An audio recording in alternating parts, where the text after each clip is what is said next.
Greetings and welcome to today's discussion on part two of my series titled A Brief Biblical Survey of the History of Israel and Palestine over the past 4,000 years. Today's topic is Israel and Palestine from Abraham to Moses. Now, in my introduction, I will say, why does this small piece of land on the planet called Israel or Palestine, or its ancient name Canaan, bear so much significance for the past 4,000 years? The land of Israel or Palestine has changed ownership from Israelites to paganism, to Christianity, to Islam, then back to Christianity, to the current Israeli Palestinian conflicts. Let us have a look at how it all began from the days of its nomadic settlements to the first time that the land became a unified nation under Joshua some 3,400 years ago. Almost anyone who lay any claims to the land of Israel or Palestine will lay their claims through Abraham in one form or the other. Hence, it is important that we have a look at this person named Abraham by God Himself. See my notes and references in the comments section below. Abraham was born in Ur of the Chaldees, the old Babylonian kingdom, which is modern-day Iraq. There are three monotheistic religions, which are Judaism, Christianity, and Islam, whose teachings are based on their belief in a covenant between God and humankind. Now, I'm quoting the dictionary, collinsdictionary.com. But see my comments for all the references. Now, Abraham's father, Terah, had three sons. And the name of the three sons were Abraham, Nahor, and Haran. Haran had a son whose name was Lot. Now, Haran died early, hence Terah and Abraham tend to look after Lot. Abraham later married Sarah, while Nahor married Milcah. Terah then took Abraham and Sarah and Lot, then set off on a journey from Ur of the Chaldees to the land of Canaan. Genesis 11:31. Terah came as far as Haran and died there. And the distance from Ur of the Chaldees to Haran was over 600 miles, according to some commentaries. So Terah took Abraham about a third of the distance from Ur of the Chaldees towards Canaan, but there he died. After Terah died, God called Abraham to leave his father's kindred and house to go to a place that he will show Abraham afterwards. And Abraham moved from Haran and went to Canaan.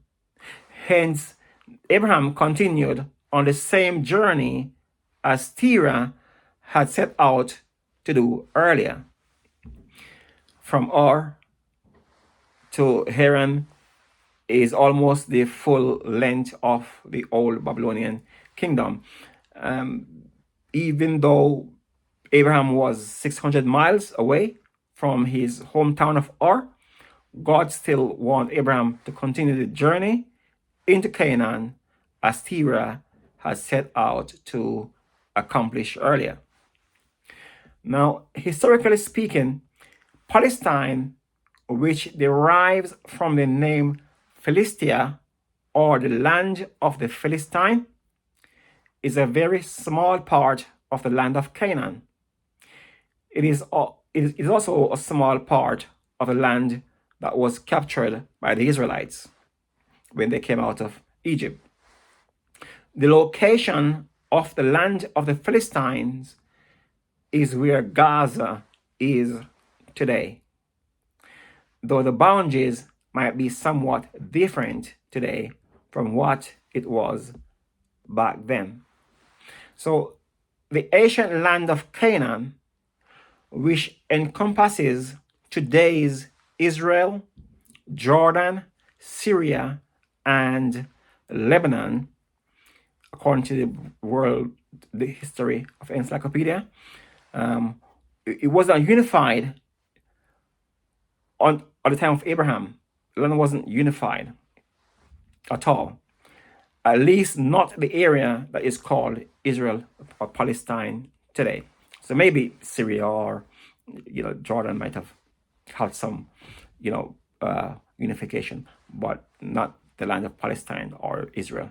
We call it today.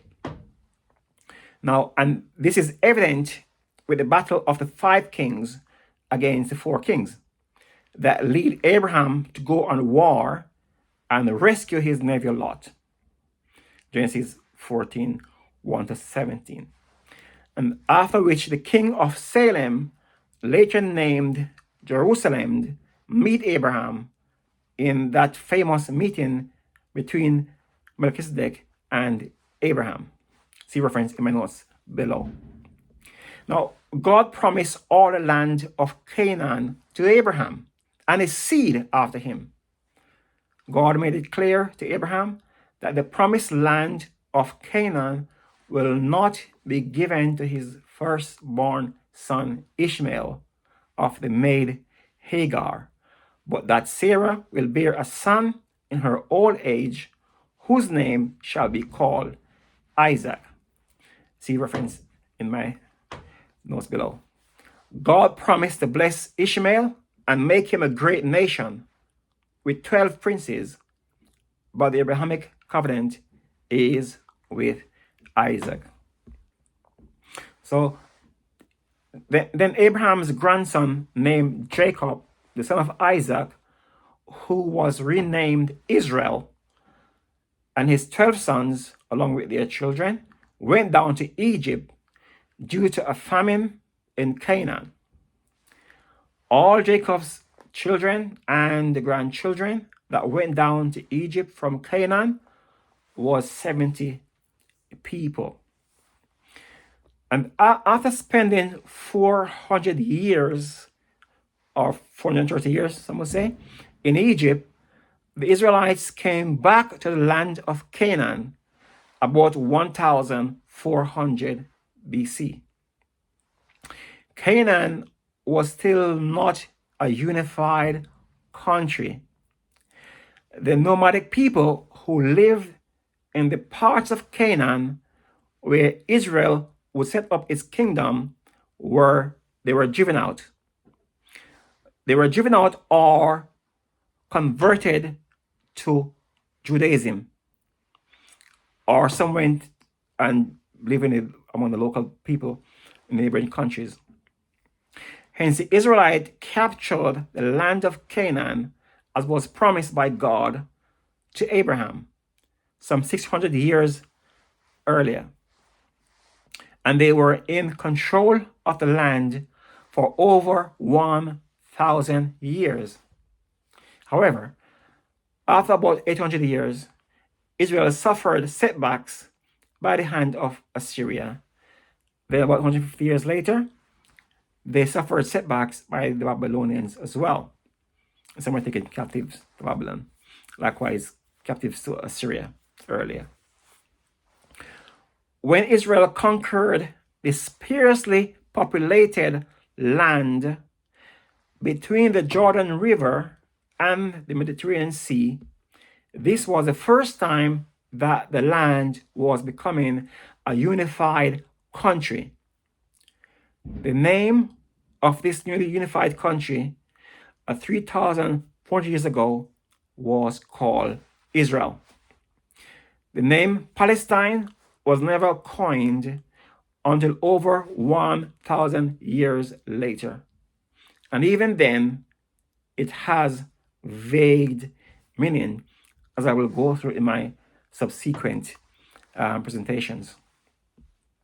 So the question here is now, are Palestinians today related to the ancient Canaanite people? Or where does the current Palestinians get their DNA from? I will quote, one DNA study by Nebel found substantial genetic overlap among Israeli Palestinian Arabs and Jews. Nebel proposed that part or perhaps the majority of Muslims, Palestinians, descend from local inhabitants, mainly Christians and Jews, who had converted after the Islamic conquest in the 7th century AD. So you can see there, I'll go through this in my subsequent presentation, but you can see that the Christians under the Roman Emperor, who, conquered Palestine, was living there, and the Jews were still there as well, and the Palestinians today, they get their DNA from the Christians and Muslims, and anyway, leave that till my next presentations in the next few weeks. Okay, so what happened to the ancient Canaanite population when Joshua captured the sparsely occupied land of Canaan? It would appear that some of the Canaanites were killed, others flee to other countries in the region, while some assimilated with the Israelites' population. The Palestinians today has more DNA traces with the Israelites than they do with the ancient Canaanite people, according to Nebel above. Though both Israelites and Palestinians have some traces of the ancient Canaanite DNA in them. So my conclusions on this part 2 is that of the two groups of people, Israelites and Palestinians, one have to conclude that the Israelites were the first to settle on the land. The Israelites lived on the land for over 1,000 years unbroken, the longest time span that any group of people had ever lived on that land, at least over the past 4,000 years. This does not mean that other people doesn't have the rights to live in the land as well. The question is, what rights does the other people have to live on the land? For example, anyone who was born in the USA have a right to live in the USA. The question is, how far does those rights goes? I guess that would depend on the Constitution of the USA, etc. However, let us keep praying for the peace of Israel and Palestine. Everyone has a right to live in the land that their parents and great-grandparents were born in. It does not help when both parties do not want to tolerate each other. Hence, let us pray that both the Israelites and the Palestinians can come together and agree on a constitution that can keep both parties happy. Thanks for watching this video. Please subscribe to my channel to be notified on part 3 when it comes up. God bless you. God bless the Palestinians. God bless the Israelites. God bless the Middle East. And God bless the whole world. Thanks for listening. Peace.